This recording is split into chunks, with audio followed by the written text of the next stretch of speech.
Hey everyone, welcome back to my podcast.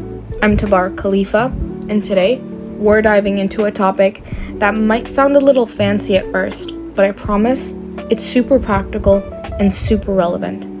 Multimodality in the classroom. Now, if you're wondering, wait, what's multimodality again? You're not alone.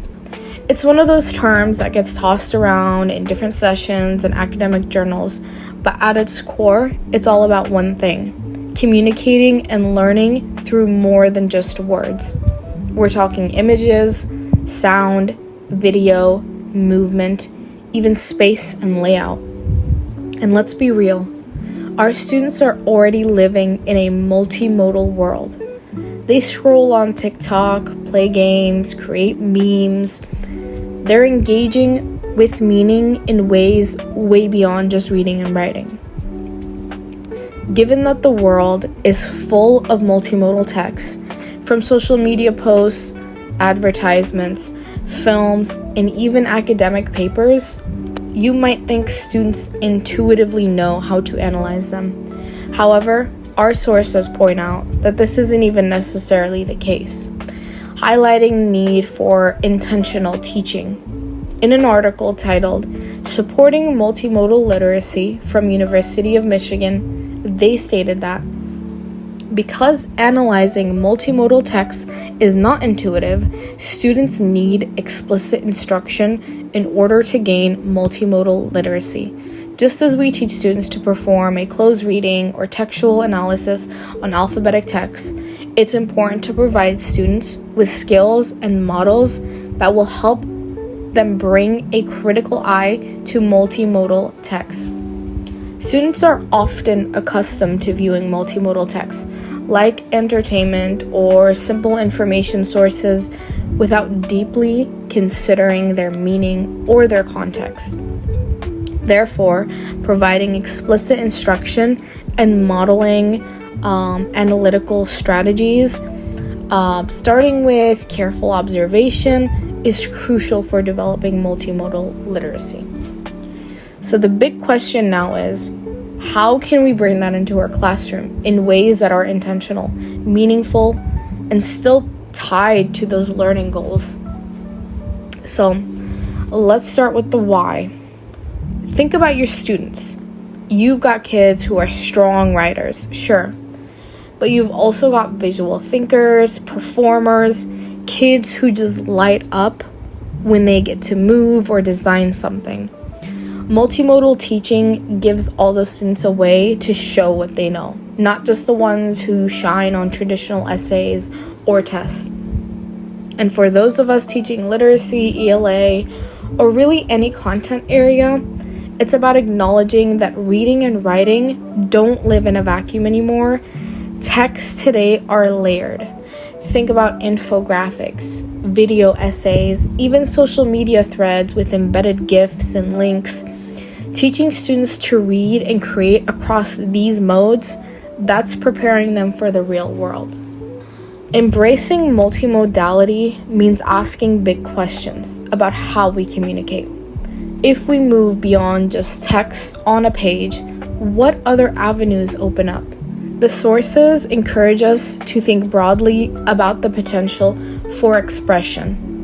The key question for consideration when thinking about composing with multimedia is, what other possibilities might we use for expressing our relationship with and within technology? This quote, referencing work by Wysocki and Johnson-Eliola, prompts us to consider the rich possibilities for expression, representation, communication, and making knowledge that exists when we move beyond text-based approaches.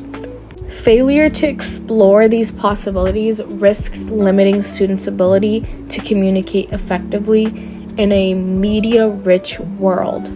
So, how do we do this in the classroom without totally burning ourselves out? First of all, multimodal doesn't mean throwing out everything you already do. It's more about layering or giving options. You might have students write an essay or create a podcast, You might ask them to analyze a poem and design a visual representation of its themes.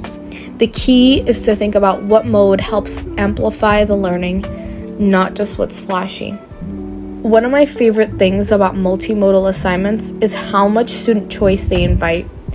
Giving students multiple ways to express themselves not only increases engagements, it builds confidence. And trust me, the creativity you'll see when you let go of the everyone must do a 5-paragraph essay rule is wild, in the best way. You'll learn things about your students you'd never see otherwise.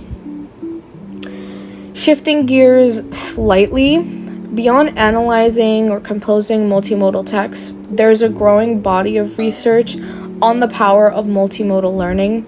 This approach focuses on how engaging multiple senses can impact memory and understanding. Supporting multimodal literacy is an important aspect of education today, as it encourages students to understand the ways media shapes the world. Most, if not all, texts today can be considered multimodal texts, as they combine modes such as visual, audio, and alphabetic or linguistic text. While it can be useful to create a distinction between multimodal texts and texts that are primarily linguistic in order to clarify assignment goals, all texts can truly be considered multimodal.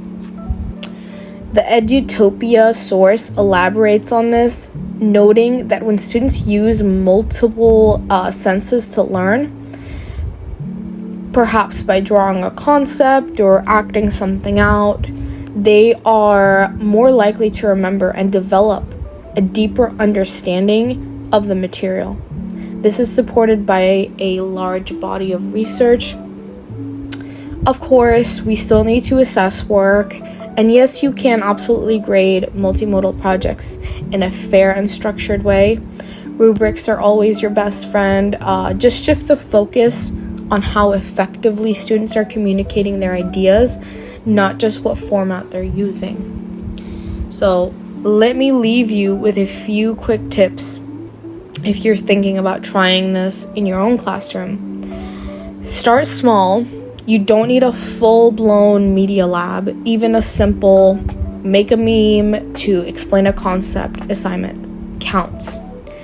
Model it. Show examples of good multimodal texts, your own or ones that you find online. Talk through what makes them effective.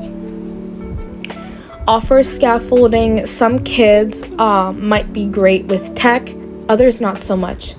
Give support where needed. And then honor the process. Sometimes students learn just as much from making as from the final product, so let reflection be a part of the grade. Alright, that's it for today's episode. Multimodality isn't just about being flashy or trendy. It's about meeting students where they are and helping them develop a broader set of communication skills. And honestly, it can make your classroom a more dynamic and creative space for everyone. Thank you.